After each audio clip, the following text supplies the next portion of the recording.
ഇപ്പോൾ എല്ലാ ചാനലുകളിലും ചർച്ച നടക്കുന്ന ഒരു പ്രശ്നം. യഥാർത്ഥത്തിൽ ഞാൻ അതിൽ ഇടപെട്ടത് ഇസ്ലാം മതത്തിൽ കർമ്മശാസ്ത്രം ഉണ്ട്. ആ കർമ്മശാസ്ത്രത്തിൻ്റെ 4ാമത്തെ ഭാഗമാണ് ക്രിമിനൽ സംബന്ധമായ നിയമങ്ങൾ പഠിക്കുന്ന ജിനായാത്ത് എന്ന് പറയുന്നത്. ഞങ്ങളുടെ പള്ളി തരത്തിലും കിതാബ് പോകുന്ന കുട്ടികളൊക്കെ അത് പഠിച്ചുകൊണ്ടിരിക്കുന്നു. ഇബാദാത്ത്, മുനാക്കഹാത്ത് തുടങ്ങി പല ഇനങ്ങളും കർമ്മശാസ്ത്രങ്ങളിൽ പഠിക്കുമ്പോൾ തന്നെ ജിനായാത്ത് എന്ന് പറഞ്ഞാൽ ക്രിമിനൽ സംബന്ധമായ നിയമം. ആ നിയമം പഠിച്ചതുകൊണ്ട് ഇന്ത്യ രാജ്യത്ത് ജീവിക്കുമ്പോൾ ഇന്ത്യയിലെ ക്രിമിനൽ നിയമം കൈകാര്യം ചെയ്യുന്ന ആളുകളുമായി ബന്ധപ്പെടുകയല്ലാതെ ഒരിക്കലും നിയമം കയ്യിലെടുക്കുന്ന സ്വഭാവം നമ്മുടെ കുട്ടികൾക്ക് ഇല്ല. അതുപോലെ ഇപ്പോൾ യമനിൽ ഒരു പെൺകുട്ടിയെ തൂക്കിക്കൊല്ലാൻ തീരുമാനിച്ചപ്പോൾ നമുക്ക് ഒന്നും ചെയ്യാൻ സാധിക്കുകയില്ലെങ്കിലും അവിടുത്തെ പണ്ഡിതന്മാരുമായി ബന്ധപ്പെട്ട് ഇസ്ലാമിൽ കൊല്ലുന്നതിന് പകരം ദിയത്ത്, കവത് എന്നൊക്കെ അറബിയിൽ പറയുന്ന ചില പ്രായശ്ചിത്തം ഉണ്ട്. അത് ചെയ്താൽ വിട്ടുകൊടുക്കാൻ കുടുംബങ്ങൾക്ക് അധികാരമുണ്ട് എന്ന് ഇസ്ലാം മതം നിർദ്ദേശിക്കുന്നു.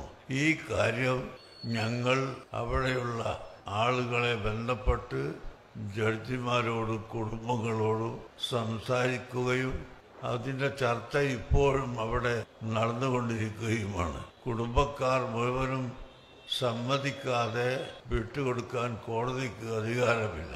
അതുകൊണ്ട് വീട്ടുകാർ മുഴുവനും സമ്മതിക്കുമോ ഇല്ലേ എന്ന ചർച്ചയിലാണ് ഇപ്പോൾ അവിടെ ഉള്ളത്.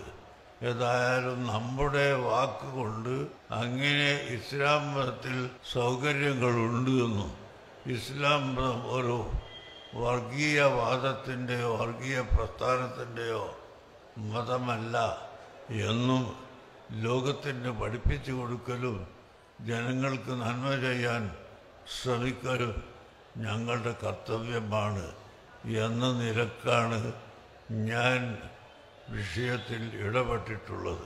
അതുകൊണ്ട് നാട്ടുകാരോടും പ്രവർത്തകരോട് പറയാനുള്ളത്, നമ്മുടെ ITI പോലുള്ള സ്ഥാപനങ്ങളിൽ നിങ്ങളെ കുട്ടികളെ പഠിപ്പിക്കാം.